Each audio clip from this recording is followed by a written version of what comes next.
Wenn wir weiter hören, dass eine umfängliche Nahrungsmittelkontrolle stattfinden soll, eine umfängliche Nahrungsmitteldiktatur, interessiert es uns, wie umfänglich. Und wenn wir dann in diesem Vortrag hören, dass es diesen Großkonzernen oder Staaten, wer immer es dahinter steckt, dass es ihnen um weit mehr geht als nur Gewinnoptimierung, dass es ihnen darum geht, etwas zu reduzieren, nämlich Bevölkerung zu reduzieren. Interessiert uns, welche Bevölkerung hier reduziert werden soll? Gehören wir auch dazu? Interessiert uns das oder nicht? Okay. Hier haben wir Dr. Rima Lebo, sage ich das richtig? Herzlich willkommen aus den USA. Sie werden diesen Vortrag zusammenhalten.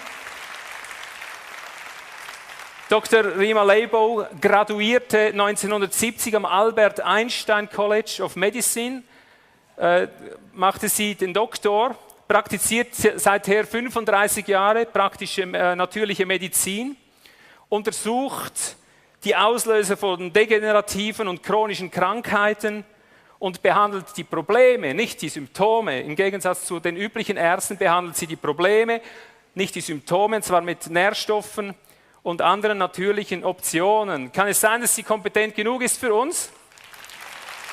Ja. Sie ist Mitbegründerin der Natural Foundation und kämpft leidenschaftlich für das Recht der Bürger, über ihre eigene Gesundheit entscheiden zu dürfen. Sie werden jetzt über das Thema Codex Alimentarius, die Lebensmittelkontrolle, Dinge, von denen wir sagen, wow, warum hat man uns nie was gesagt? Die Medien schweigen darüber. Dr. Lebo. Thank you. Thank you for inviting us here. Thank you for sharing your story, Ivo. Our hearts go out to you. We also are the target of disinformation. Terrible things are said about us on the internet and elsewhere. Why? Because we're effective. If we were not effective, and by we, I mean all of us, we would not be the target of disinformation. Ich möchte mich zuallererst bei dir bedanken, Ivo, für die Einladung und für die Gelegenheit, hier zu sprechen. Und ich möchte dir auch danken für die einleitenden Worte, die du gesagt hast, über deine Erfahrungen, wie du halt eben dann bekämpft worden bist. Und sie meinte eben, sie hat ähnliche Erfahrungen gemacht und möchte halt jetzt dann eben auch erklären, wie das halt eben dann zustande gekommen ist. So I want to agree with everything that Ivo said, except one thing. Also ich stimme überein mit allem, was du gesagt hast, Ivo, bis auf eine Sache.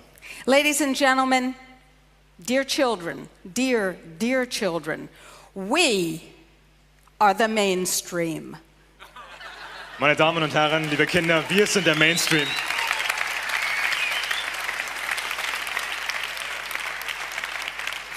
And we are not so much of a minority as we think we are, as the people who control the general communication system want us to think that we are. Wir sind viel weniger eine Minderheit, wie uns das Establishment weismachen möchte. Have you ever heard of the internet? Schon mal vom Internet gehört?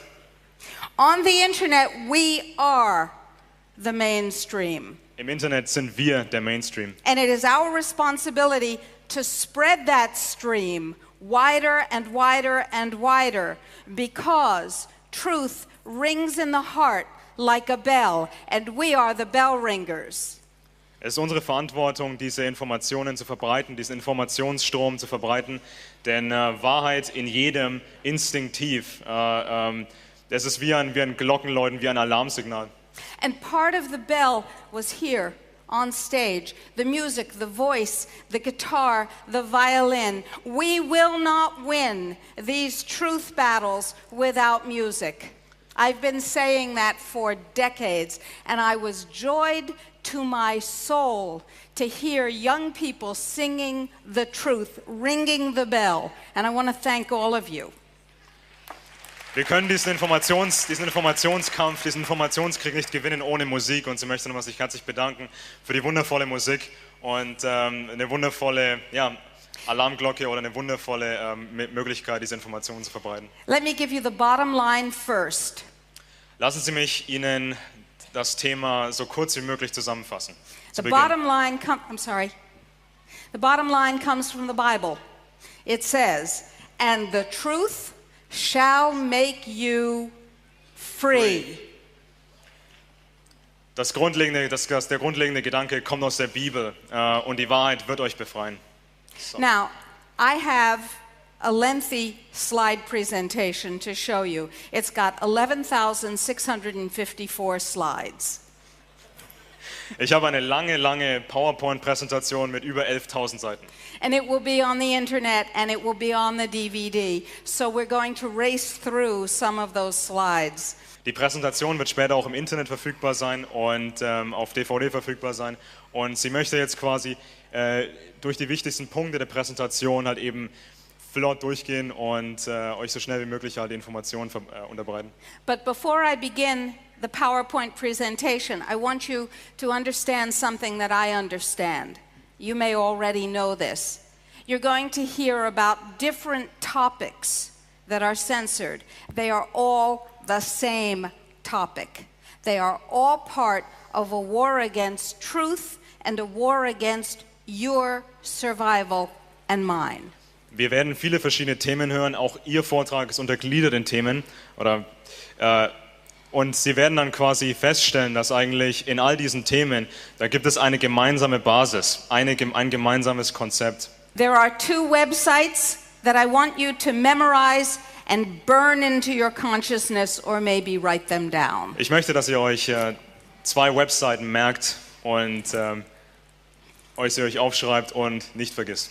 Because the steps for reclaiming our food freedom and assuring our survival will come to you through those channels. Denn diese beiden Webseiten werden euch die nötigen Schritte präsentieren, um diese Freiheit zurückzuerlangen im Bereich Ernährung. The first is globalhealthfreedom.org and you can see it there. Die erste Webseite ist globalhealthfreedom.org. And the second is infokrieg.tv, Alex's site, Alex's wonderful site. Zweite Seite ist infokrieg.tv. Wir haben schon ein 3-stündiges Interview mit dir geführt. Das werden wir noch. Wir haben jetzt schon mal die erste Stunde gepostet als übersetztes Transkript.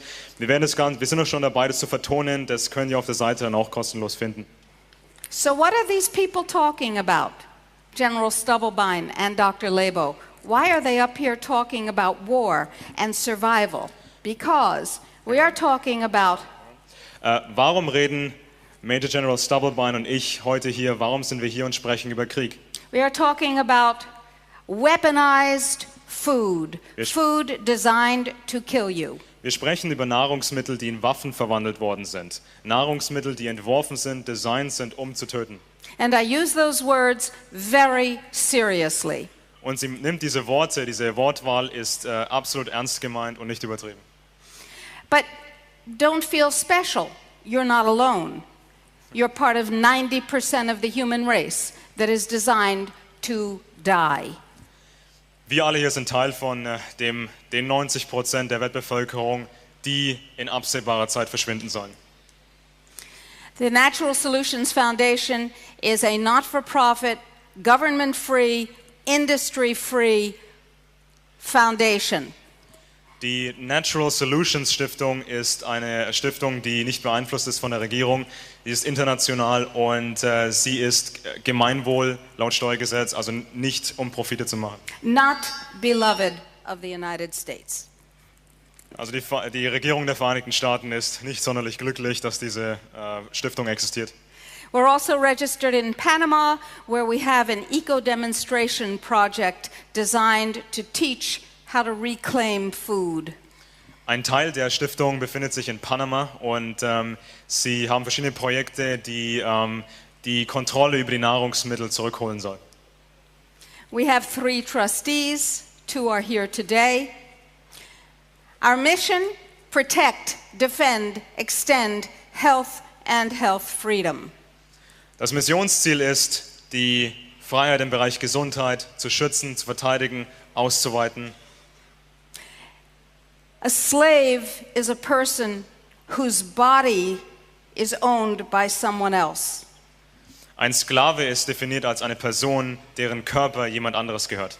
If the government decides what you may eat, If the government decides what you may know about food and health, and if the government decides what must go into your body or may not, you are a slave. Wenn die Regierung entscheiden darf, was wir zu uns nehmen dürfen, welche Informationen wir bekommen über Nahrungsmittel und wenn die Regierung entscheidet über eigentlich alles, was in unseren Mund wandert, dann sind wir alle Sklaven. And you understand when we say government, we're talking about the world government, which for the moment seems to be divided up into countries. Wenn wir über Regierung sprechen, dann meinen wir natürlich mittlerweile diese ausgeweitete Weltregierung mit den ganzen Organisationen. Food equals the control of who lives and who dies. Nahrungsmittel bestimmen, wer lebt und wer stirbt. War, politics, empire, and racism all use food as a weapon. Sowohl Krieg als auch Politik, Imperien und Rassismus sind alle verbunden mit Nahrungsmitteln. I don't know if you can see the illustration. It says, more of us, fewer of them. And all of the people on the right side are white imperialists, and everybody else is on the other side. Also Sie sehen hier auf dieser Grafik, die Leute links auf der Waage sind europäische Abstammung, die Leute rechts sind Leute aus der dritten Welt. But surprise, surprise, we're on the left-hand pan now. Wir hier befinden uns derzeit noch auf der linken Seite dieser Grafik und es heißt hier, mehr von uns, weniger von denen. Thomas Malthus wrote an essay on the principle of population a long time ago, and he said the three principal tools of population control are war, famine, and disease. Thomas Malthus schrieb im Jahr 1798 einen Aufsatz über das Prinzip der Bevölkerungen. Und er definierte eben die Grundprinzipien für Bevölkerungskontrolle als Krieg, Hunger und Krankheiten. Famine and disease are food related. Sowohl Hunger als auch Krankheiten stehen in Verbindung zu den Nahrungsmitteln. War is also food related. Krieg ist auch immer verbunden mit Nahrungsmitteln. Hegel said, what has happened and is happening every day is the work of God. In other words, you can rationalize any evil and call it divine intention. Der Philosoph Georg Wilhelm Hegel sagte in 1837, das, was geschieht und was jeden Tag geschieht, ist das Werk Gottes. Und man kann mit diesem Sätzchen alles rechtfertigen, was man möchte. It doesn't make it right. Man kann versuchen, es damit zu rechtfertigen, aber das heißt nicht, dass es auch stimmt. Margaret Sanger, Planned Parenthood, was one of my heroes. I thought she was an incredibly brave doctor who brought truth to the world. Früher dachte ich, dass Margaret Sanger ein Vorbild ist und sie erschien mir damals wie eine Heldin, eine Kämpferin für Informationen. I did not know that she was a genocidalist supported by Rockefeller, that's John D. Rockefeller, and the others. Ich wusste zu dem Zeitpunkt früher nicht, dass sie den Völkermord befürwortet und dass sie unterstützt wurde von John D. Rockefeller. She called for the elimination of human weeds, the cessation of charity because it prolongs the life of the unfit, for the segregation of morons, misfits, and the unadjusted, and she called for the sterilization of genetically inferior races. She's no longer my hero. Margaret Sanger ist mittlerweile nicht mehr ein Vorbild für mich, denn sie forderte öffentlich die Eliminierung von menschlichem Unkraut. Sie forderte, dass wohltätige Handlungen eingestellt werden. Denn diese wohltätigen Handlungen verlängern das Leben der ungeeigneten Menschen, der unwerten Menschen. Sie forderte eben auch dann die Abtrennung von den fähigen Menschen, von den Unfähigen. Und sie forderte auch, dass die Leute, die sich nicht anpassen wollen, dass sie ebenfalls abgetrennt werden vom Rest der Gesellschaft. Und Margaret Sanger forderte die Sterilisierung, die Unfruchtbarmachung von genetisch minderwertigeren Rassen. I don't know whether you believe or not in personal control by a woman of her reproductive life. I do. However, Ich weiß nicht, wie Sie zu dem Thema stehen, die Kontrolle einer Frau über ihre Fortpflanzung. however, we're making the distinction here between the forced control of other people's reproduction, making them infertile, Wir machen einen klaren Unterschied zwischen den Zwangssterilisationen and the personal decision, the und der personal persönlichen control. Entscheidung einer Frau. Margaret Sanger ist die Gründerin der Organisation Planned Parenthood, heißt so viel wie geplante Elternschaft. Diese Organisation hat Kliniken, die sich auf sogenannte Bevölkerungskontrolle spezialisieren. In der Regel geht es hauptsächlich um Abtreibungen und viele von diesen Kliniken werden gezielt in Vierteln aufgemacht, wo halt eben Minderheiten leben, in Amerika vor allem die Afroamerikaner. Margaret Sanger, through Planned Parenthood, championed infanticide and the development of the Aryan supremacy. Margaret Sanger im Laufe ihrer Karriere unterstützte Hitlers Traum der Dominanz, der Vorherrschaft der arischen Rasse und sie folgte dieser ganzen Philosophie. Bertrand Russell believed in the same. Bertrand Russell hatte sehr ähnliche Vorstellungen. Many people, and I could go on, but many people believe that the total world population must be reduced to create a sustainable planet. Sustainable for whom? Viele von diesen Leuten befürworteten eine Bevölkerungsreduktion weltweit auf einen Stand von 2 Milliarden Menschen auf der Welt. Und die Frage ist natürlich, es wird immer der Begriff genannt, für einen nachhaltigen Planeten, also einen tragfähigen Planeten. Frage ist, tragfähig für wen? I hear a word I know and I figure that I can go on. Sorry.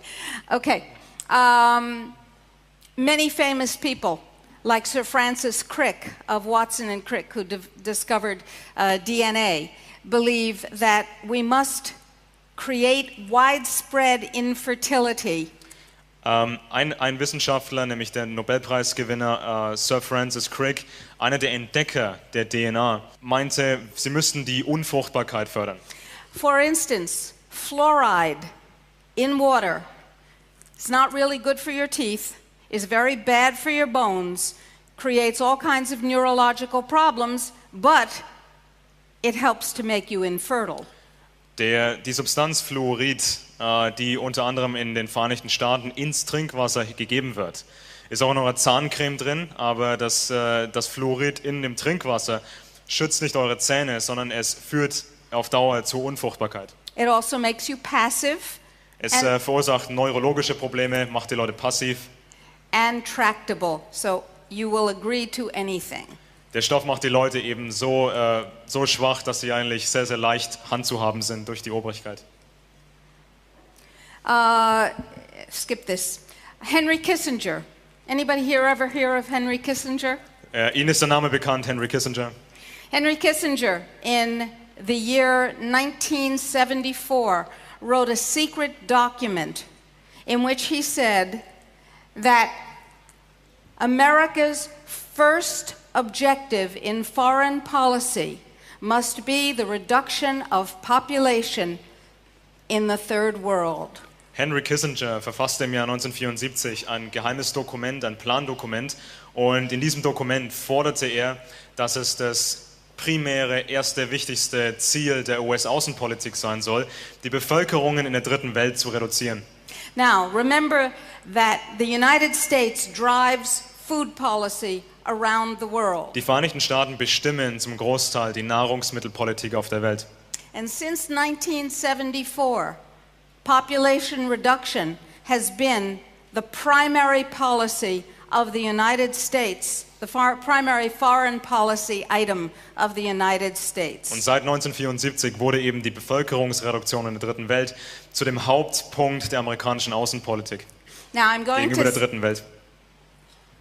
I'm going to skip the next several slides. When you have time, go to the internet or to the DVD and read the documents that are presented here. Ich werde nun ein paar von diesen Zitaten überspringen. Ihr findet diese Zitate im Internet und auf DVD. Da könnt ihr die Zitate nochmal genau durchlesen.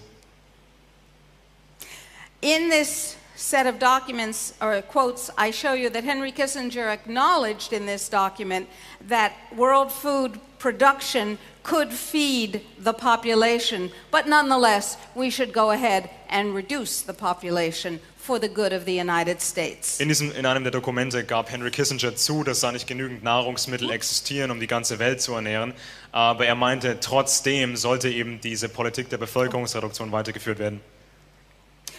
The best part, however, it says, if all these terrible things happen, famine and depopulation, or if when cataclysm occurs, it might damage our humanitarian values unless we depopulate the world. This is profoundly crazy. Also es wurde dann argumentiert von Kissinger, dass es besser für die Welt ist, wenn halt eben die Bevölkerung reduziert wird, denn ansonsten kämen ja diese Katastrophen wie Hungersnöte. Okay, many people believe that the optimum population of the planet must be 80 to 90% lower than it is now, including the World Health Organization and the United Nations. Viele Individuen und Organisationen, wie zum Beispiel die Weltgesundheitsorganisation und andere wie die Vereinten Nationen, glauben, dass die optimale Bevölkerungszahl auf dem Planeten ungefähr 10% des jetzigen Standes sind.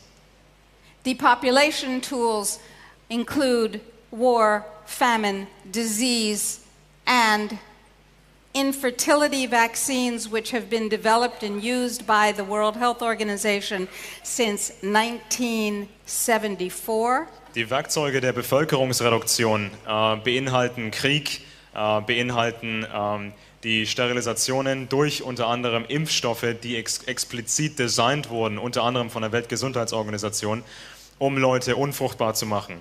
Also Hungersnöte, Krieg, Impfstoffe, alles Werkzeuge der Bevölkerungsreduktion. Just as an aside, because we're talking about food today, in 1985, the World Health Organization carried out a smallpox vaccination program. Im Jahr 1985 führte die Weltgesundheitsorganisation ein Impfprogramm durch. In Africa, and it said that the purpose of the program, forget smallpox. Es hieß eben, das eigentliche Ziel dieses Impfprogramms in Afrika ist nicht der Schutz vor irgendwelchen Krankheiten wie Pocken.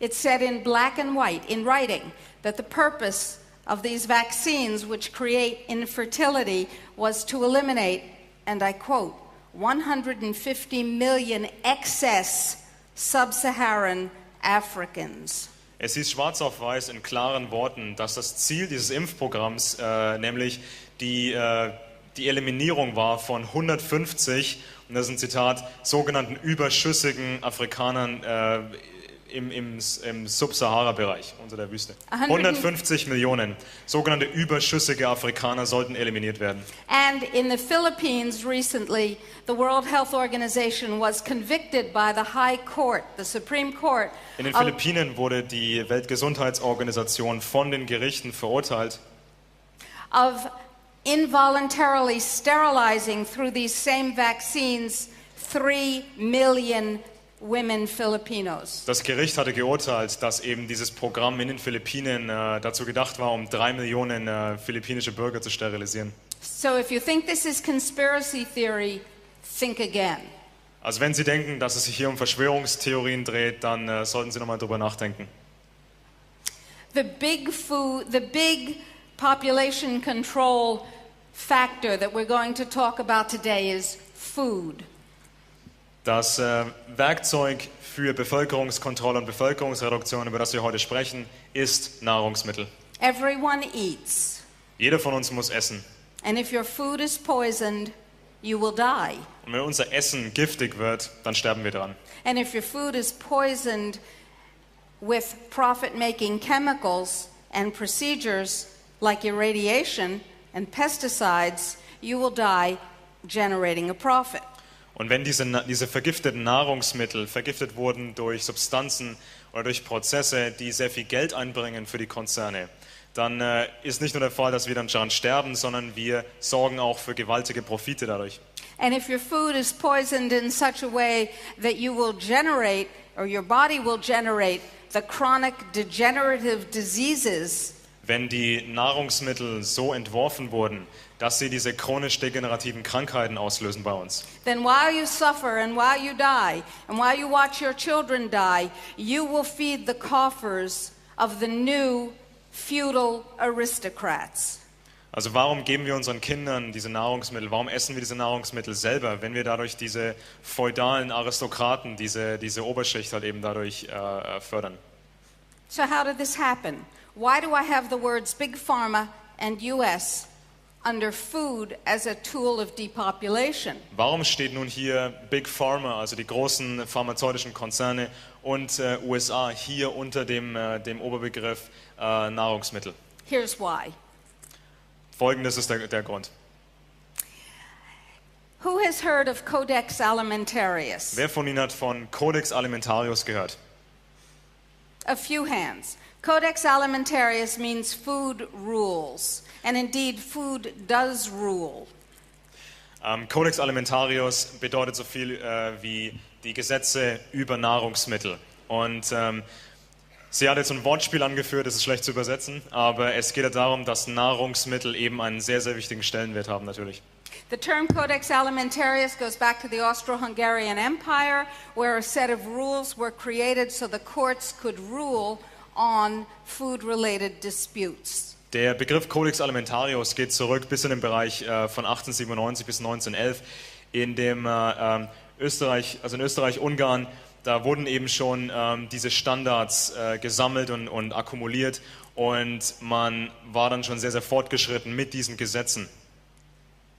Now, let's go to almost modern history. Bewegen wir uns vorwärts in fast die neuere Geschichte. Has anybody here heard of the Second World War? Hat Just irgendjemand schon mal checking. von dem Zweiten Weltkrieg gehört? Okay. And have you heard of I.G. Farben? Ist Ihnen der Name I.G. Farben bekannt? Of course you have. And you know very well, probably better than I do, because Americans don't study this history unless they have to. Weil Amerikaner diese Geschichte in den meisten Fällen gar nicht lernen, außer wenn sie es müssen, wissen Sie wahrscheinlich besser Bescheid über Konzerne wie IG Farben oder Konglomerate wie IG Farben. That there was a man named Fritz Termeer who was the head of Bayer Pharmaceutical. We say Bayer. Fritz Termeer war eben der Vorsitzende von IG Farben und diesem Pharmazeutik-Konglomerat, also man nennt es auch Bayer. And he was tapped to become the head of IG Farben. Man bot ihm eben diese Führungsrolle an bei IG Farben. Why the pharmaceutical industry was that important is the subject of another lecture, and I hope you'll ask me back, but now we're going to skip that part. Also die Frage die man sich stellen sollte, ist, warum wurde ausgerechnet jemand aus der Pharmaindustrie ausgewählt, um eben dieses Konglomerat IG Farben anzuführen? Except to remind you that properly used pharmaceuticals are the leading cause of death. Sachgemäß angewandte Medikamente sind der höchste, der meisten auftretende Todesgrund In the developed world. in den entwickelten Ländern. No accident. Anyway, Kein Zufall. Fritz Termeer went to jail along with 26 other IG Farben executives following the Nuremberg War Tribunals. Nach den Kriegsverbrecherprozessen in Nürnberg traf sich dann Fritz Termeer mit 26 weiteren ehemaligen Managern aus dieser Industrie. He and the others were in jail less than 4 years. Sie verbrachten weniger als 4 Jahre im Gefängnis. He got out of jail, he got a new set of clothes, a haircut, a new pair of shoes, and went back to work as the head of Bayer. Nach seiner kurzen Haftstrafe hat er sich einen neuen Anzug besorgt, einen neuen Haarschnitt und ging wieder zurück an die Arbeit. Now the food must have been pretty terrible in prison because he had a sudden awareness while he was there. Das Essen im Gefängnis muss ziemlich schlecht gewesen sein, denn ihm kam dann ein sehr, sehr zentraler Gedanke, als er im Gefängnis war. He must have said, oh my goodness, we didn't have to waste all that effort on the trains and the prison camps and the crematoria. Ihm kam der Gedanke, wir hätten gar nicht all dieses Material und diese Arbeitskraft einsetzen müssen mit den Zügen und den Lagern. All we needed was to control the food. Oh my.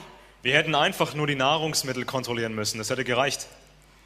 And so, he called together the other people who had been in jail with him, Also kontaktierte er die Leute, die mit ihm im Gefängnis waren.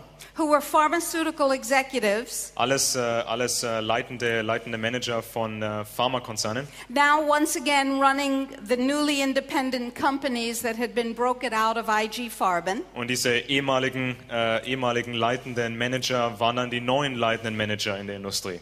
And he said, boys, let's write a letter to the UN. Und er meinte, Leute, wir schreiben einfach jetzt einen Brief an die Vereinten Nationen. And he said, let's propose that the United Nations take over the world food trade. Lasst uns den Vereinten Nationen empfehlen, dass wir die Kontrolle übernehmen über die Nahrungsmittel auf der Welt. Hot dog, so to speak. Was für eine geniale Idee. And so, that letter was written, and Fritz Termeer took that letter to the United Nations. Fritz Termeer brachte dann diesen Brief zu den Vereinten Nationen. 10 years later, which is no time at all in the world of bureaucracies, 10 Jahre später, was keine sehr lange Zeitdauer darstellt in Bezug auf diese Bürokratien, the United Nations creates Codex Alimentarius Commission. also im Jahr 1962, 10 Jahre nach dem Brief, schufen die Vereinten Nationen dann die Codex Alimentarius Kommission. Jointly run and funded by WHO and FAO. Und diese Kommission war gegründet worden und wurde finanziert von der Weltgesundheitsorganisation und der FAO. Das ist die Nahrungsmittel- und Landwirtschaftsorganisation. The next year, Codex begins its work. Ein Jahr später begann Codex, die Kommission, ihre Arbeit. And nobody paid any attention. Und niemand außerhalb dieses Zirkel hat sich groß dafür interessiert. It was an activity of bureaucrats. It had no teeth. Nobody cared. Das, was diese Bürokraten da getan haben, hat wenig Interesse erregt und keiner dachte, dass diese Entscheidungen bindend sind. Until 1994, Bis dann im Jahr 1994, when the World Trade Organization was created. als in dem Jahr die Welthandelsorganisation gegründet wurde. And the World Trade Organization adopted Codex as presumptive evidence in settling food-related trade disputes. Die Welthandelsorganisation übernahm dann Codex als die argumentative Grundlage für Rechtsstreitereien in Bezug auf Nahrungsmittel. And now Codex has a big stick called trade sanctions. Und ab diesem Zeitpunkt hatte Codex eben ein Druckmittel, nämlich die Sanktionen, die Handelssanktionen der Welthandelsorganisation. And suddenly people are paying attention to Codex Alimentarius. Und ab dann begannen Leute eben Codex Alimentarius ernst zu nehmen. And the United States announces that it will harmonize, and I in English can emphasize harm. Die Ankündigung der Vereinigten Staaten war, dass sie das Land, die Vereinigten Staaten, harmonisieren wollen. Also das ist ein sehr, sehr beliebter Begriff. Harmonisieren gemäß Codex. Und das ist ein englisches Wortspiel. Harmonize, der erste Teil von dem Wort ist in Großbuchstaben. To harm bedeutet auch Schaden. Jemandem Schaden. Now, who pays attention? The bigs. First of all, the United States, which Wer is wurde aufmerksam auf Codex Alimentarius? Die großen Konzerne. the bigs start with big pharma, big chema, big agribiz, big biotech, and big medica. Wir haben eben die großen Pharmakonzerne, die Chemiekonzerne, die Konzerne, die sich beschäftigen mit dem Landwirtschaftsbereich, dann die Konzerne, die sich beschäftigen mit dem Biotechnologiebereich und die Konzerne, die sich mit Medikamenten beschäftigen. And whatever these five bigs want at Codex, the United States gives them, because the United States is the 5,000-pound gorilla at Codex. Alles, was diese großen Konzerne haben möchten, bekommen sie von den Vereinigten Staaten dann auch zugeteilt, denn die Vereinigten Staaten sind so der dominierende Gorilla im Affenkäfig. Followed by its friend gorilla, the EU. Und der etwas kleinere dominierende Affe in dem Käfig ist die Europäische Union. And the rest of the gorilla band, the other industrialized nations. Dann haben wir noch die noch kleineren Äffchen, die sind dann die ganzen Länder im Westen. Codex Alimentarius, I've told you it's a UN commission and it controls food, and this should scare you silly. It controls food from farm to fork. Die Codex Alimentarius Kommission wird geleitet durch die Vereinten Nationen, was euch einen richtigen Schauer über den Rücken jagen sollte. Die Codex Kommission wird eben finanziert von der Weltgesundheitsorganisation und der Nahrungsmittel- und Landwirtschaftsorganisation. Und einer der Grundsätze von dieser Kommission ist die Kontrolle über Essen vom Bauernhof bis hin zur Gabel. Also die gesamte Produktionskette will kontrolliert werden. Codex is a lie. They claim to be science-based, they are not. Codex behauptet, dass die Richtlinien eine wissenschaftliche Grundlage hätten. They claim to be consensus-based, and I can tell you, as someone who sits in Codex meetings, consensus means whatever the chairman has predetermined with the United States and Big Pharma. Codex behauptet außerdem, dass sie ein Fundament haben der Zustimmung, dass halt dieser große Konsensus eben existiert. Und sie als jemand, die zu diesen Codex-Treffen reist, weiß eben, dass dem halt eben nicht so ist. Also der Konsensus existiert eben nicht. Now, die Vereinigten Staaten setzen halt eben durch, was sie durchsetzen möchten. why would Big Pharma be interested in food? Warum sind die großen Pharmakonzerne so interessiert an dem Thema Nahrungsmittel? Very simple. Healthy people eat healthy food, Es ist sehr simpel. Gesunde Menschen essen gesunde Nahrungsmittel. and they're lousy customers. Und diese Leute sind in der Regel keine sehr cleveren Kunden. But sick people are eating sick food, Kranke Leute essen eben krankmachende Nahrungsmittel. and they're great customers. Und das sind hervorragende Kunden für die Konzerne. So if you meld together the pharmaceutical and medical industries that make money only when people are sick with genocidal intent, you have Codex.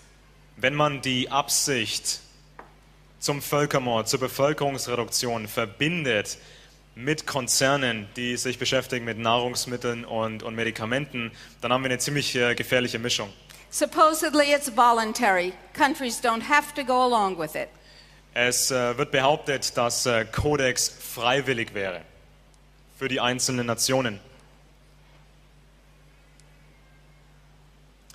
Aber WTO uses Codex, as I told you, as a presumptive standards and can impose crippling trade sanctions. wie ich gesagt hatte, benutzt die Welthandelsorganisation Codex als argumentative Grundlage. Und deshalb kann die Welthandelsorganisation eben dann gegen die Abweichler Sanktionen durchsetzen. And fragile economies cannot tolerate those sanctions. Schwächere Länder, schwächere Wirtschaften können diese Sanktionen nicht lange aushalten. So, what does Codex do? Who cares? Codex covers all food for humans and animals. Codex definiert Standards für sämtliche Nahrungsmittel, sowohl für Menschen als auch für Tiere. Codex in a nutshell. Kurz- Genocidal Business Math 101. Codex, kurz zusammengefasst, ist das Geschäft des Genozids und die einfache geschäftliche Vorgehensweise. Wie verdiene ich? Big Pharma generates more money than any other industry in the world. Die pharmazeutische Industrie generiert hat mehr Profite als jede andere Industrie auf dem Planeten. I told you, healthy food makes healthy people. Wie ich gesagt habe, gesunde Nahrungsmittel führen zu gesunden Leuten. Healthy customers, bad for business. Gesunde Kunden sind schlecht fürs Geschäft. Sick food, sick people. Krank machende Nahrungsmittel führt eben zu kranken Leuten. Good customers for Big Pharma. Die kranken Leute sind dementsprechend hervorragend für die Konzerne, hervorragende Kunden. Okay? The best thing is sick people, as sick as long as possible, generating as many profits as possible, and then as dead as possible. Kranke Leute generieren eben sehr, sehr viel Profit und dann sterben sie einfach. That's pretty obvious.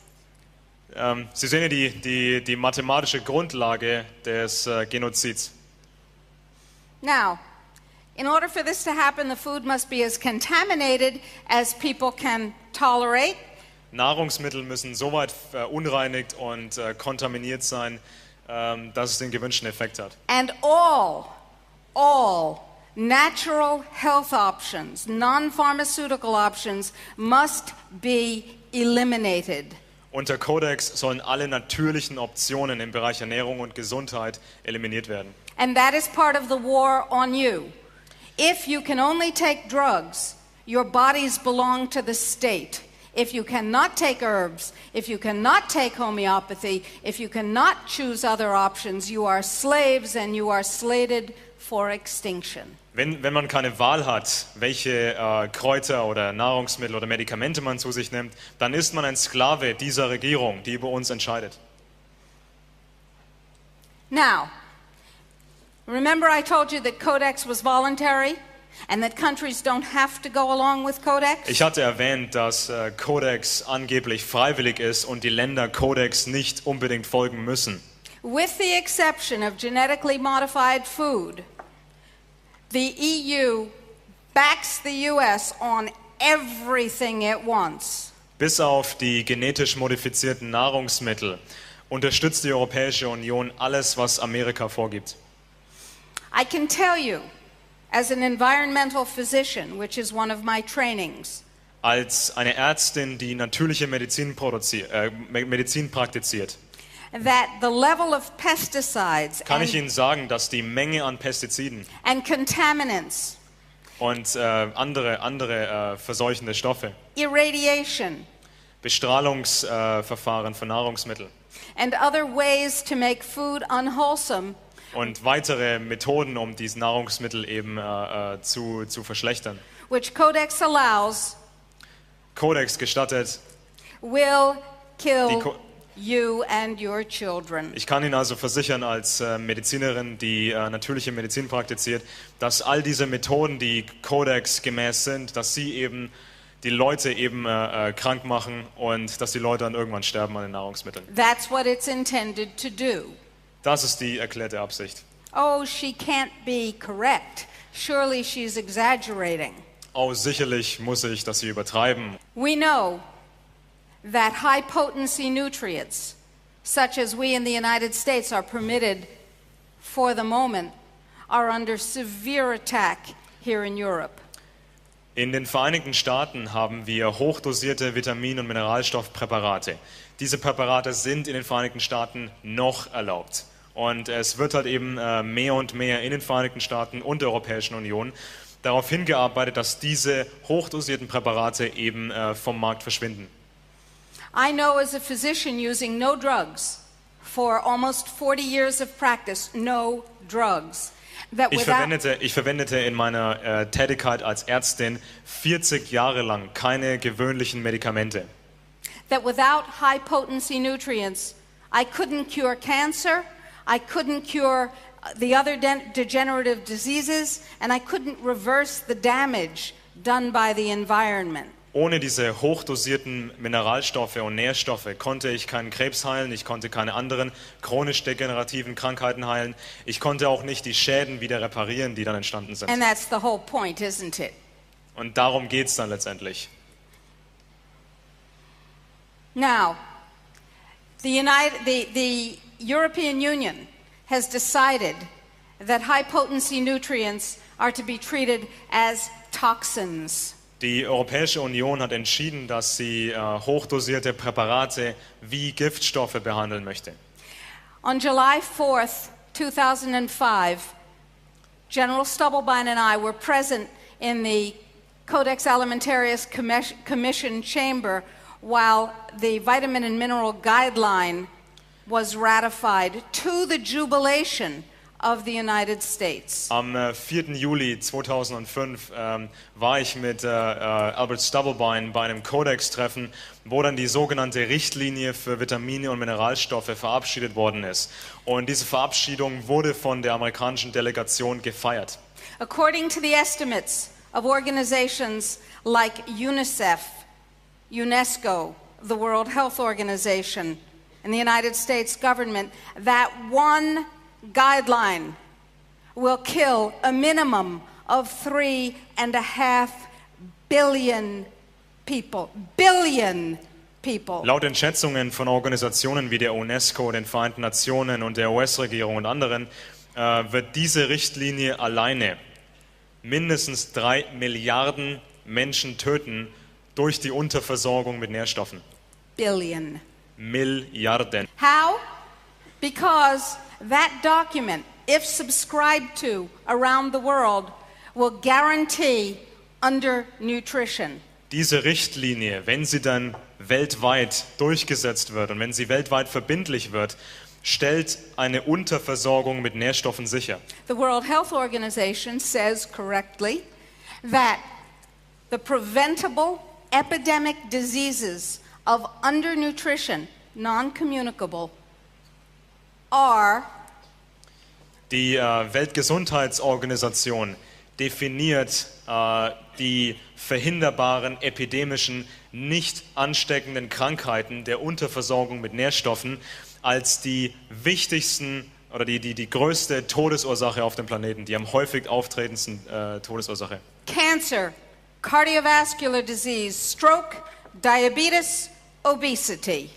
Und diese durch Unterversorgung mit Nährstoffen ausgelösten Krankheiten, diese verhinderbaren Krankheiten, die wichtigsten davon sind Krebs, Kreislauferkrankungen, Schlaganfälle, Diabetes und Übergewicht. In my drug-free practice, I treat cancer, cardiovascular disease, stroke, diabetes, obesity, and many other diseases with nutrition. Ich behandle in meiner Tätigkeit als Ärztin all diese Krankheiten, diese verhinderbaren Krankheiten. Ich behandle sie mit Nährstoffen. Cancer, cardiovascular disease, stroke, diabetes, and obesity are the 5 major killers of the industrialized world. Diese Krankheiten sind die häufigsten Todesursachen in der westlichen Zivilisation.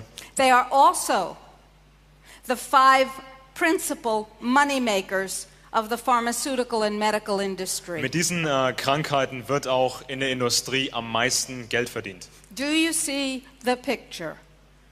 Begreifen Sie langsam die Situation.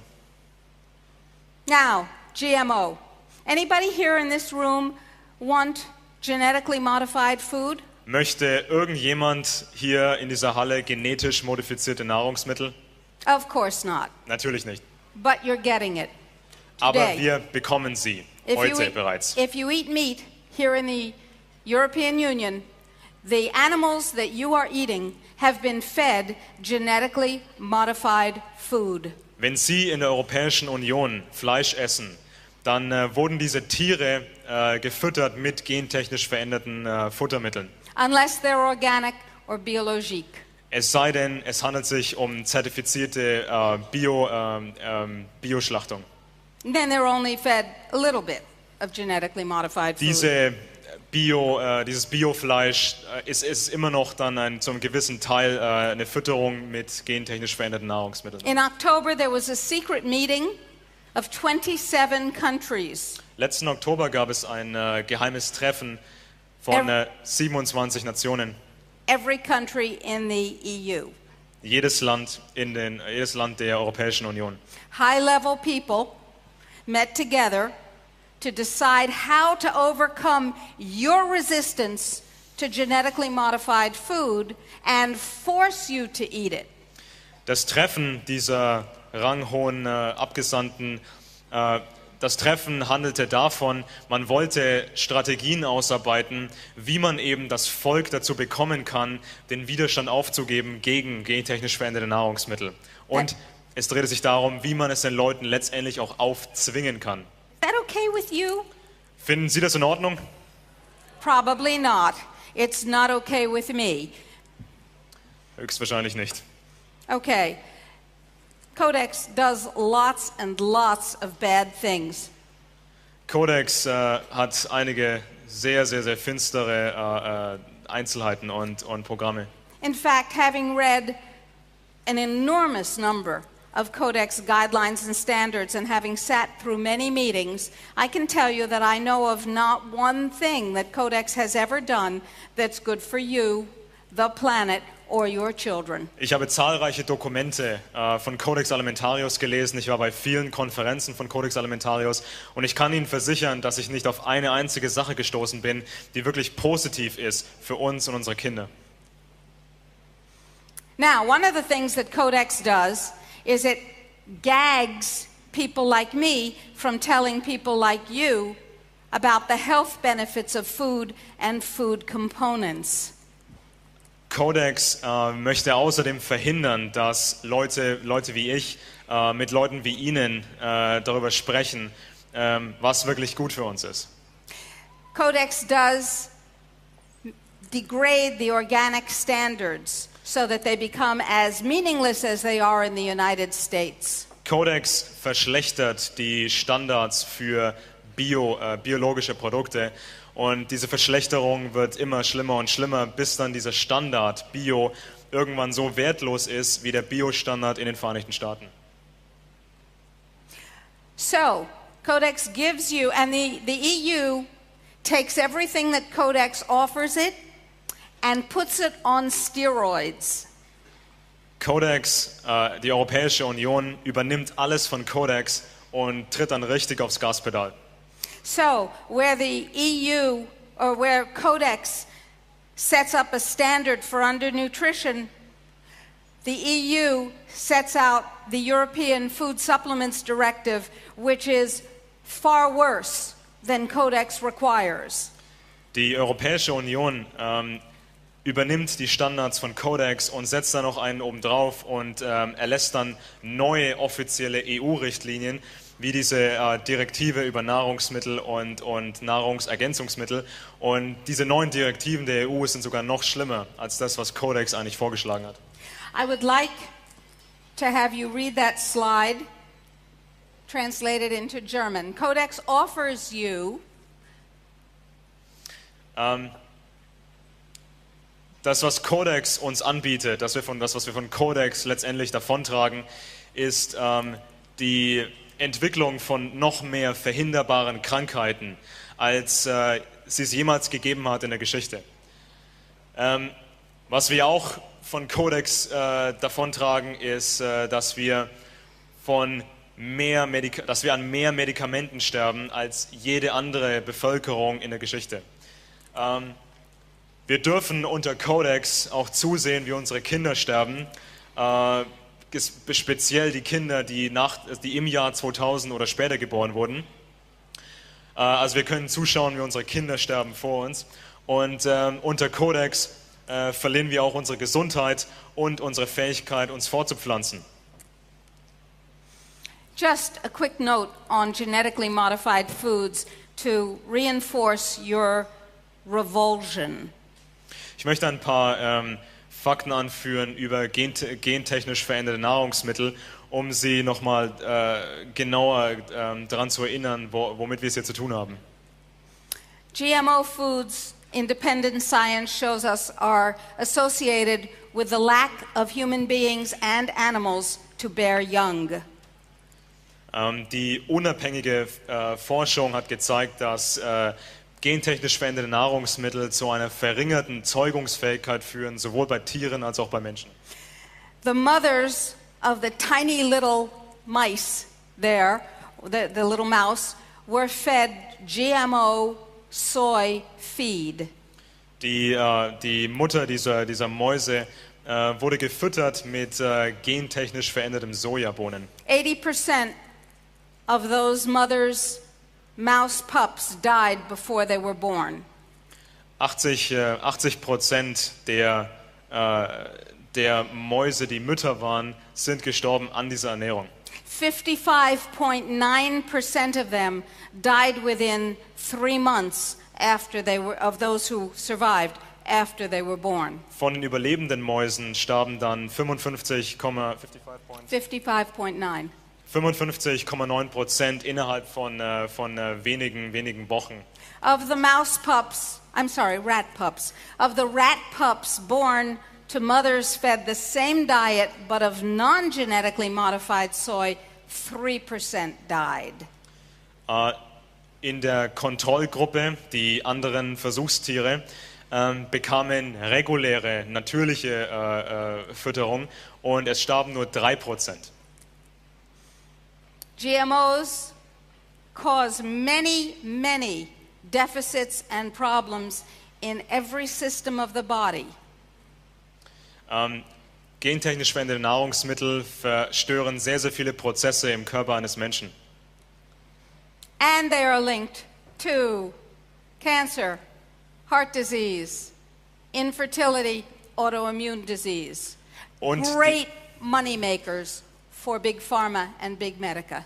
Diese gentechnisch veränderten Nahrungsmittel führen eben zu Krankheiten wie Krebs, Kreislauferkrankungen, Schlaganfälle, Unfruchtbarkeit, Autoimmunkrankheiten und diese Krankheiten generieren natürlich exorbitante Profite.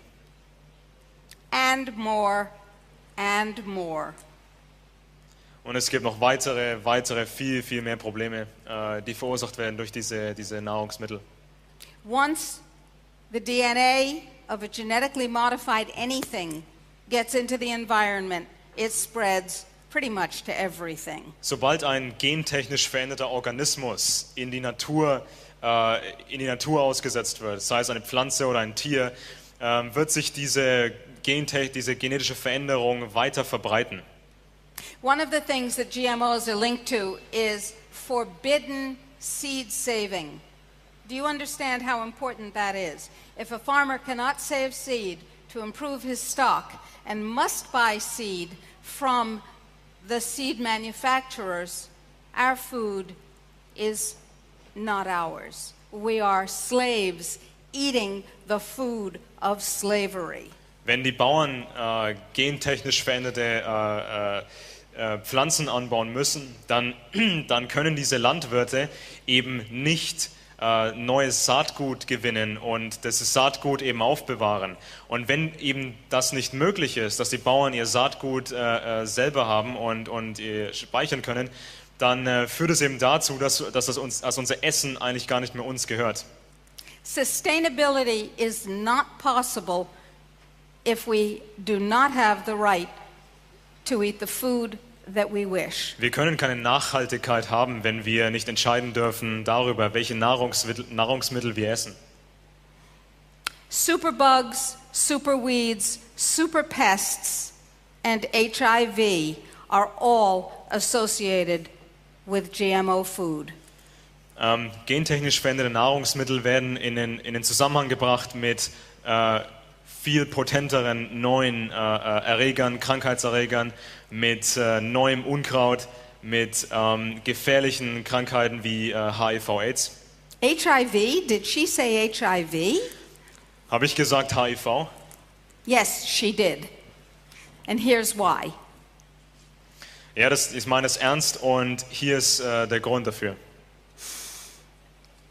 Here in Europe, there are 2 types of corn or maize, which are genetically modified corn or maize, which are approved for animal feed.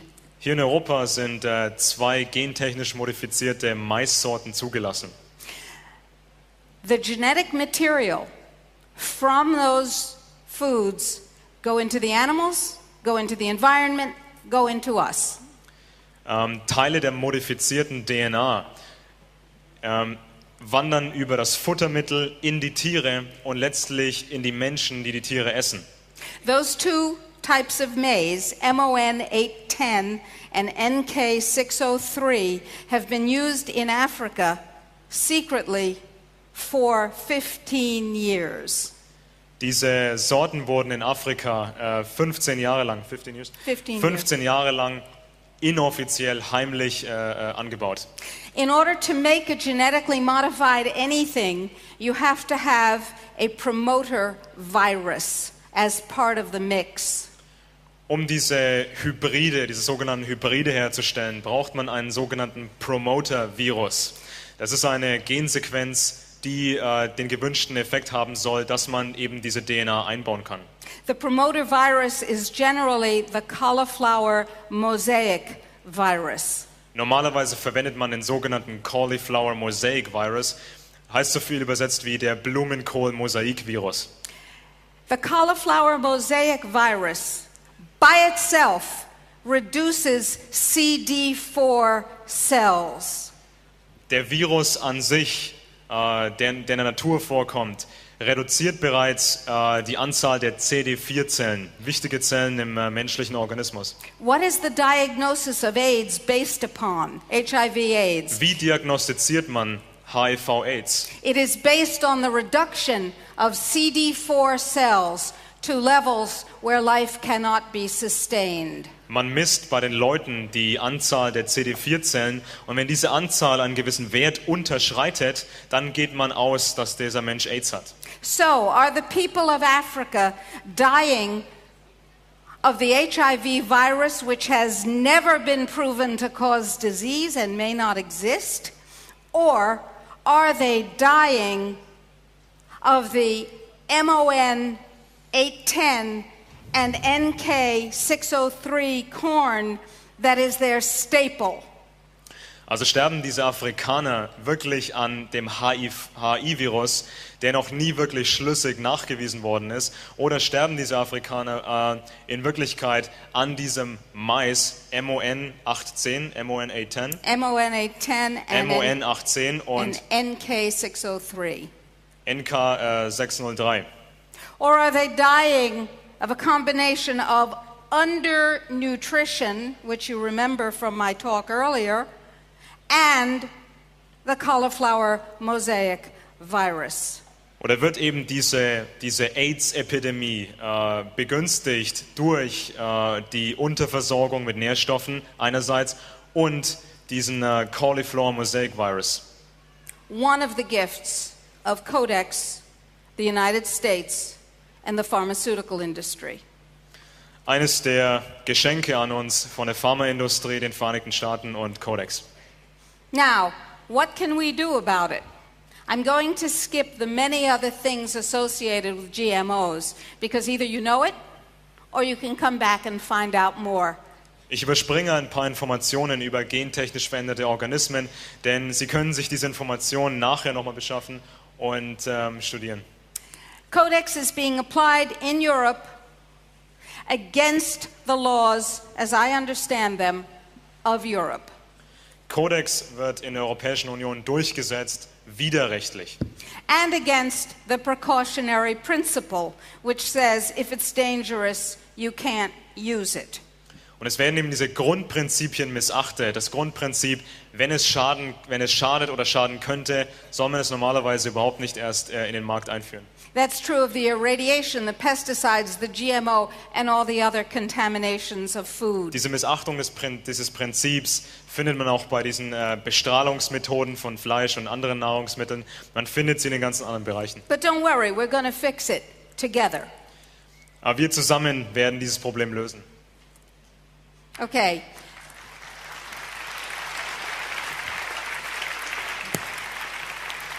Because we can, because we must. Wir können es schaffen und wir müssen es schaffen.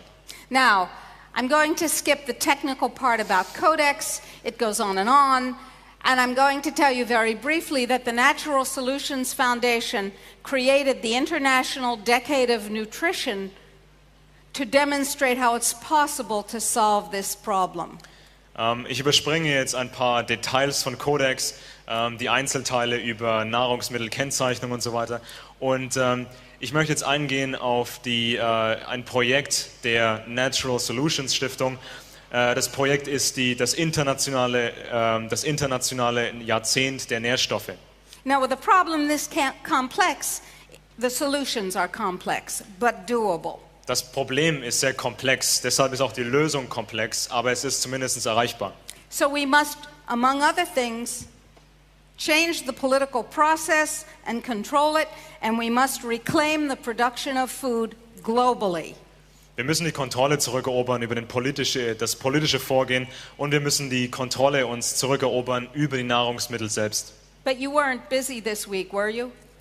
Aber Sie waren diese Woche nicht damit beschäftigt, die Kontrolle über Nahrungsmittel zurückzugewinnen. Whoops, that says Beyond Organic Biodynamic Zero Emissions. The slide has been moved about. Anyway, in Panama, General Stubblebine and I have created a farm and farm school for global information sharing. Albert Stubblebine und ich haben in Panama eine Schule eröffnet für umweltbewusste Landwirtschaft. That's the view from our farm, by the way. Das ist die Aussicht von unserer Farm. So you're not the only people with mountains. Also ihr seid nicht die Einzigen, die Berge habt. Now, we have projects in Africa, we have projects in Panama. I'm going to skip that. If you go to our website, which is globalhealthfreedom.org or naturalsolutions.org, you can learn lots more or you can ask us.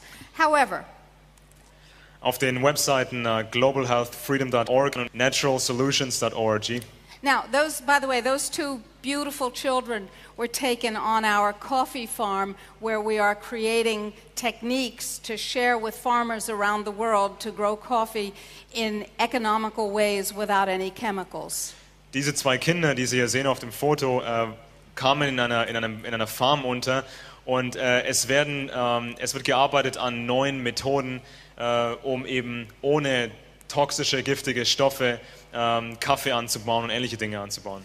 I'm going to skip a lot of this information. It's really interesting to me. I hope it will be interesting to you, but we don't have time now. Wir haben im Moment leider keine Zeit, um auf die Details einzugehen. Details über die Projekte der Natural Solutions Stiftung. Here we have a man sitting beside small gardens. How many of you know that it is possible to raise enough food for a family of 4 in a 1¼ meter by 1¼ meter box of soil? Sie sehen hier diesen Mann neben diesen Pflanztöpfen stehen. War Ihnen bewusst, dass man eine 4-köpfige Familie ernähren kann mit einem Garten, der gerade mal 1¼ auf 1¼ Meter misst? Now, if you've got a family of 12 or 13, you'll need several of them. But that's okay. Jemand wie Ivo mit mehreren Kindern braucht natürlich mehrere Gärten. With almost no money and with very little effort, you can raise enough clean, sustainable food for your family in a corner of your apartment. Man kann in der Ecke von seiner Wohnung oder seinem Haus genügend Nahrungsmittel züchten, um eben die Familie zu ernähren. How's that for power?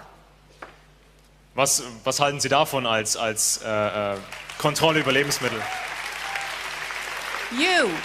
We can do this together. That's step 1.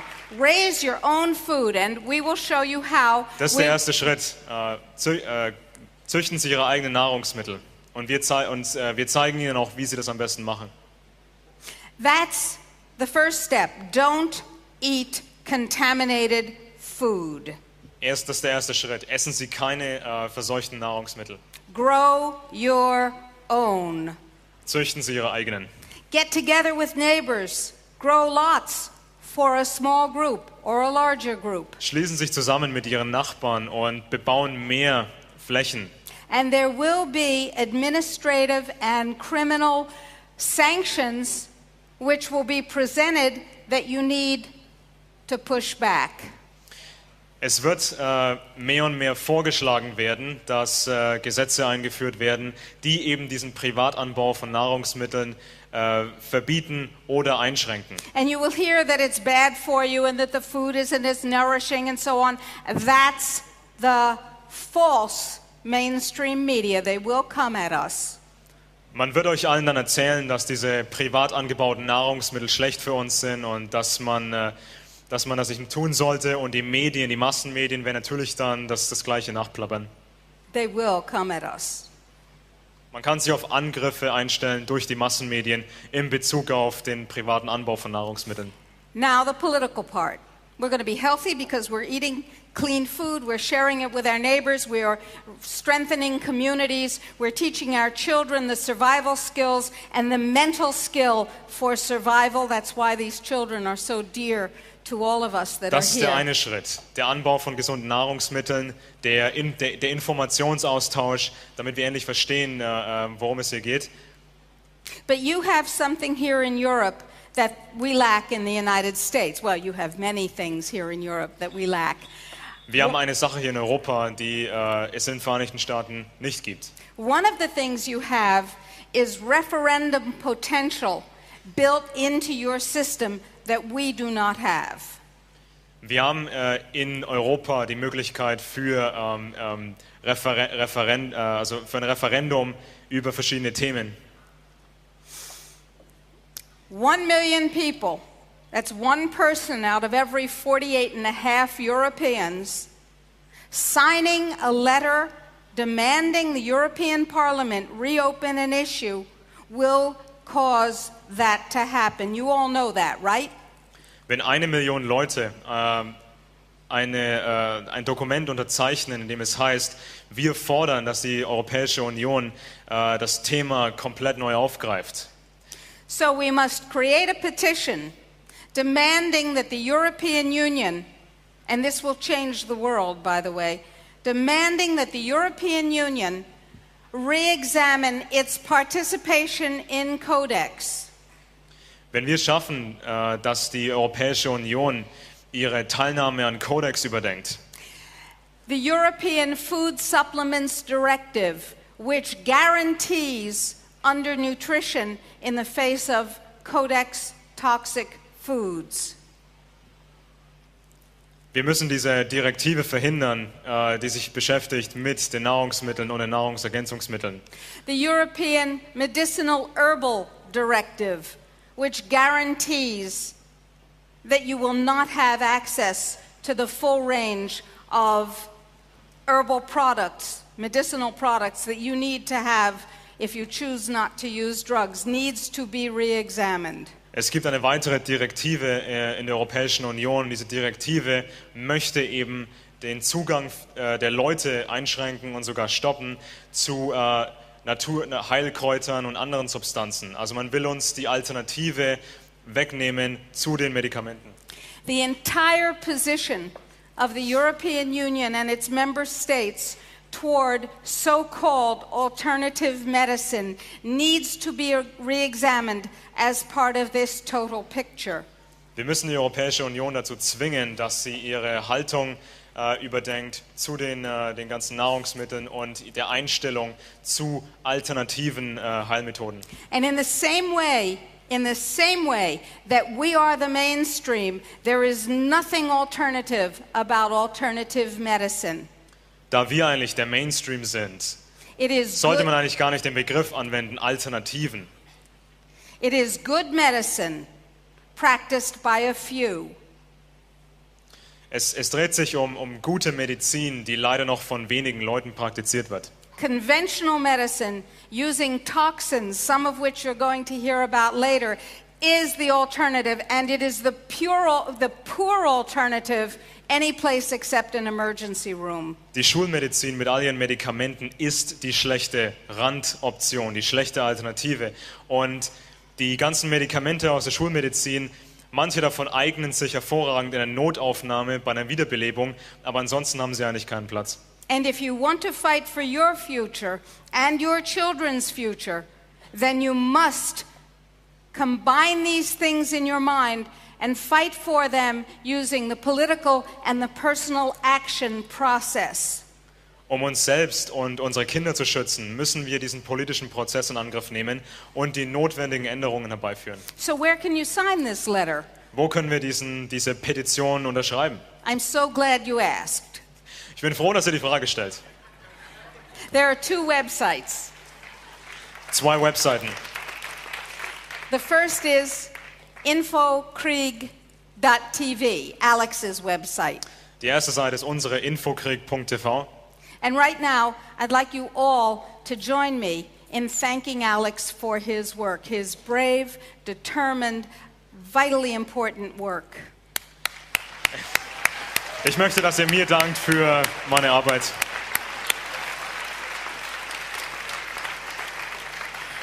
And the second website is ours, Die zweite Webseite ist unsere. globalhealthfreedom.org. Ein Wort, global, oder zusammengeschrieben, globalhealthfreedom.org. We will be working together to help Europe follow this procedure and then to follow the next step, which we'll need your support in. Wir werden zusammenarbeiten, um diese Petition zu starten. Und wenn wir diese Petition gestartet haben, werden wir dann darüber hinaus noch an weiteren Projekten zusammenarbeiten. Because every country in Europe and the European Union can move away from Codex without fear of WTO sanctions if they follow the process that we have discovered. Wir mit unseren Anwälten entdeckten eine Methode, in der jedes Land, sei es die Europäische Union oder andere Länder, sich von Codex abwenden können, ohne diese gefürchteten Handelssanktionen aufgebrummt zu bekommen. That process is called the Codex two-step process. Wir nennen es einfach den Zwei-Schritt-Prozess oder diesen zweistufigen Vorgang in Bezug auf Codex. And it allows any country in the world to deviate from what Codex does if they do it following the proper step. Wenn jedes Land sich dazu entscheidet, sich von Codex abzuwenden, ist das auch möglich. And we'll be sharing that. We have a book. Right now it's only in English, but Alex, who has nothing else to do, is going to translate it into German. By the way, volunteers are essential. Volunteers are essential. There's so much to do. We need everyone's help in many skills. That book is available to show governments how to set aside Codex and move toward healthy and protective food policies. Unser Buch über Codex ist im Moment nur auf Englisch verfügbar, aber Alex wird das irgendwann in der nächsten Zeit übersetzen. Und ich möchte auch betonen, dass freiwillige Hilfe unglaublich wichtig ist. Also jeder kann seine Fähigkeiten, seine Zeit nutzen und auf die Art und Weise können wir halt eben dann dieses Ziel erreichen. And we'll be talking about that as we go forward using the website and the newspaper of this organization. But the first thing is be determined to produce your own food. We'll help you with that. And be determined to bring Europe to a point of food and health freedom. Das erste ist die Entschlossenheit. Wir brauchen die Entschlossenheit, unsere eigenen Nahrungsmittel anzubauen. Und der nächste Schritt ist dann die Veränderung der politischen Richtlinien. Und das übergeordnete Ziel ist die Freiheit in Bezug Gesundheit. I'm looking to see what else is in my presentation. You will see a mouse warrior. You see the mouse warrior? Sie sehen hier eine Kampfmaus am Bildschirmrand. The Internet is our tool. Das Internet ist unser Werkzeug. Many of us don't have internet in our homes. We have access to internet in many different places, but the internet spreads information the way nothing else does. Man kann mit dem Internet Informationen besser verbreiten als mit jedem anderen Medium. We're going to have people who volunteer to translate the material that we set out for their colleagues. Wir brauchen Freiwillige, die diese Arbeit übersetzen in die verschiedenen Sprachen. This is all doable. Alles Ziele, die man erreichen kann. Okay? All of you are invited to become part of the army. This is an army that uses no bullets. This is an army that does not kill. In fact, this is an army for life, and of love.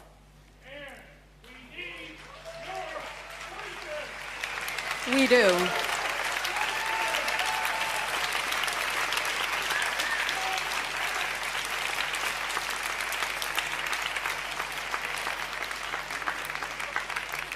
Ich denke, ihr habt es verstanden, oder? Also ihr könnt alle Teil sein von dieser Armee, eine Armee, die keine Waffen einsetzt, eine Armee, die keine Kugeln verschießt, sondern eine Armee, die Leben erhält, anstatt Leben zu töten. Thank you.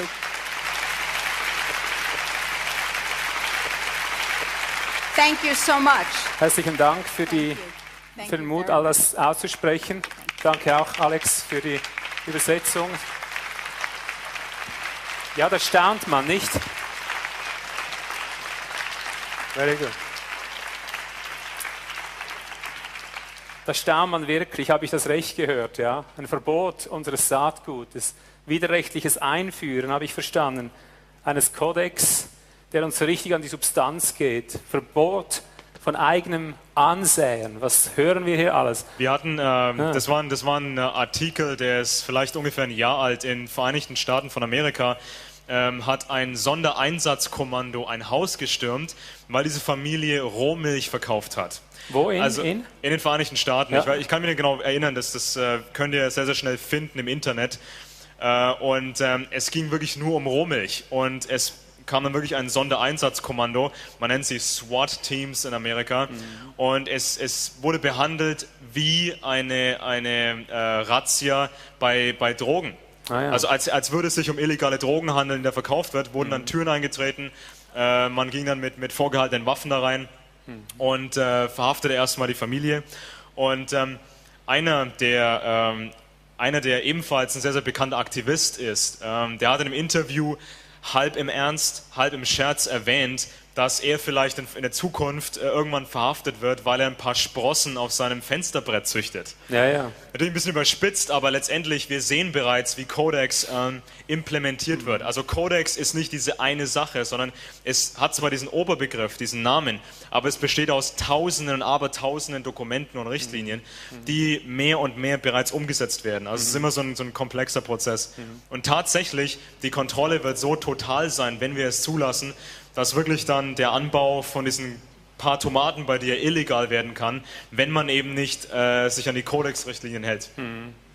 Also da haben wir wirklich ein Problem, weil wir sollten jetzt etwas bekämpfen, von dem wir noch nicht mal einen Hochschein haben, das wir noch nicht spüren, mit dem wir jetzt noch nichts zu tun haben, praktisch, aber das in voller Vorbereitung ist.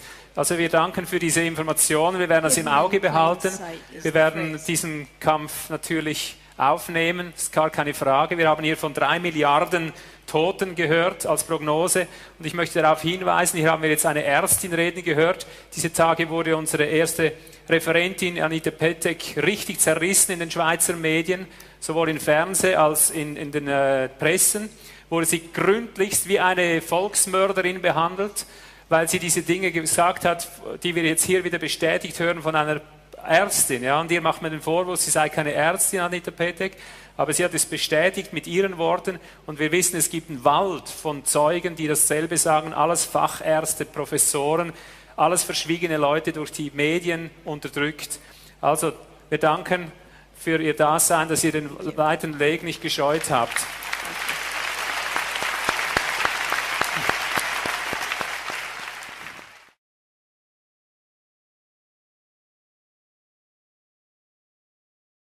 Es ist einfach ein Widerspruch jetzt aufgegangen mit den beiden Vorträgen von Frau Leibhoff und von Ihnen. Die Codex Alimentarius will die Bevölkerung auf 2 Milliarden reduzieren. There seems to be a contradiction between the two presentations. Codex Alimentarius wants to eliminate populations. Und sie ist ja von der Big Pharma gesteuert. Aber wie will dann Big Pharma ihre Kunden gewinnen, wenn die diminuiert werden? So how does Big Pharma ensure future profits if Big Pharma is killing off the people? Der scheinbare Widerspruch ist sehr leicht aufzulösen. Rima, you talked about some key individuals who started not just Codex, but started modern medicine. Also Rima hat bestimmte Individuen angesprochen, wie zum Beispiel John D. Rockefeller. Diese Individuen haben quasi die moderne Medizin durch ihre Kontrolle eben bestimmt und Leute wie John D. Rockefeller schufen Codex eben später. And I mean, it seems to be a contradiction. Well, what happens if the pharmaceutical industry kills off all the consumers? Well, here comes in the people above the industry. It seems confusing and contradictory on the face of it. And I wanted to make. Es erscheint wie ein Widerspruch. And I wanted to make 2 comments. So I'm very glad that you asked that question. The first comment is that in a consumer-based economy, what we're talking about makes no sense. In einer normalen Verbraucherwirtschaft machen diese Handlungen auf oberflächlich betrachtet keinen Sinn. Sie sind gegen das Profitprinzip. In a consumer-based economy, you want more people to buy more things. Normalerweise will man, dass mehr Leute mehr Dinge kaufen und konsumieren. But you remember in my talk that I talked about the neo-feudalists. Ich sprach in meinem Vortrag über die Neofeudalisten. We are moving toward a new economy. Wir bewegen uns zu auf eine neue Art der Wirtschaft. You may notice that the economy that we've all grown up with and understand is in its death throes. Die Wirtschaft, die wir seit unserer Kindheit kennen, befindet sich im Moment im Todeskampf. And this is no accident. Das ist kein Zufall. This is engineered, carefully engineered over a very long period of time. Dieser Wirtschaftskollaps wurde vor langem bereits sehr, sehr aufwendig geplant. The new feudalism does not need consumers. Die neue feudalistische Gesellschaft braucht keine Verbraucher mehr. The new feudalism, which has been predicted for hundreds of years, needs three classes of people. Diese neue Gesellschaft des Neofeudalismus braucht 3 Klassen an Bürgern. The new feudalism, as defined by the new feudalists, needs, first of all, the neo-aristocrats. Ein wichtiges Element sind die Neo-Aristokraten, die Fürsten und Könige der Neuzeit. The second class is their servitors, their servants, their serfs. Das zweite sind die Sklaven, die Untergebenen, die Erfüllungsgehilfen. And the third class is their technicians. Und die dritte Klasse sind die Techniker, die Wissenschaftler. In their insane planning, that comprises about 10% of the world's current population. In der Philosophie des Neofeudalismus sollen diese 3 Klassen zahlenmäßig nicht größer sein als 10% der jetzigen Bevölkerung. Now, if they have their way, and I have treated, as a physician, I have treated a reigning monarch who explained that this was the plan that she was raised with. She was not a young woman. Ich habe einer meiner Patienten, es handelte sich dabei um einen herrschenden Monarchen. And the plan Und diese Person hat mir mitgeteilt, dass dieser Gedankengang, diese Philosophie eben das ist, mit was diese Person aufgewachsen ist. The plan is underway. We have the power to stop it. I wanted to make one other point, and that was about what you were saying, John. In the United States, and you know that very often bad things come from the United States and spread to Europe and the rest of the Wie Sie world. wahrscheinlich wissen, kommen viele sehr, sehr schlimme Dinge aus den Vereinigten Staaten und verbreiten sich dann auf der Welt. In the United States, there was a law enacted which was signed into law by the twice unelected President of the United States, George Bush. Es gab ein Gesetz, das unterzeichnet wurde von dem nicht legitimen Präsidenten George W. Bush. Yes, that law is called the New Freedoms Initiative. Dieses Gesetz trägt den Namen Neue Freiheitsinitiative. The New Freedoms Initiative, signed into law in November 2004, says the following. In dem Gesetz, das im November 2004 unterzeichnet wurde, steht Folgendes. It says every child in the United States, including unborn children, Jedes Kind, also das Gesetz betrifft jedes Kind in den Vereinigten Staaten, darunter auch ungeborene Kinder, must be screened for mental illness. Jedes dieser Kinder muss geprüft werden auf geistige Beeinträchtigungen. Let me butt in there. This was a study done by the George Bush's Institute for Mental Health in Texas, That's right. which was built by Eli Lilly and Company. diese neue Initiative wurde eben durchgesetzt von einer Organisation, die der Bush-Administration nahesteht und die auch Eli Lilly nahesteht. And one more thing. I attended a meeting in 2007 in Berlin. Ich war bei einem Treffen im Jahr 2007. I was invited there by the members of the Green Party. Ich wurde dort eingeladen von Mitgliedern der Grünen Partei. And I was supposed to say something, I don't know what, but Und ich sollte dort einen Vortrag halten oder eine as Rede soon halten. as I started speaking, they cut me off Sobald ich angefangen hatte zu reden, wurde mir das Mikro ausgeschaltet. because there was a group of psychiatrists begging the government for money to perform exactly what Rima just said. And that's why I'm telling you, but there's more. Also die Psychiater werden eben, also die wollen eben, dass mehr Geld bereitgestellt wird, um diese Dinge zu tun, über die eben geredet wurde. Step 1, screen every child, including the unborn, by screening their mothers for mental illness. Das war das Erste. Jedes Kind, auch die Föten, sollen getestet werden auf geistige Einschränkungen. Just say. Step 2, let me just finish the steps. Okay. Step 2, treat on a mandatory basis every child who is found to have, quote, God help us, mental illness, which means every child. Das zweite Element von dieser neuen Freiheitsinitiative ist Zwangstherapien für jedes Kind, das eine sogenannte geistige Beeinträchtigung hat, And eine psychische Erkrankung hat. And step 3, screen and treat on a mandatory basis every single person who has any contact with children because we have to protect the little dears. Auch jede Person, die Umgang hat mit solchen Kindern, die angeblich eine psychische Krankheit haben sollen, also diese betreuende Personen, sollen ebenfalls geprüft werden. That means mothers, fathers, shopkeepers, school teachers, grandparents, neighbors.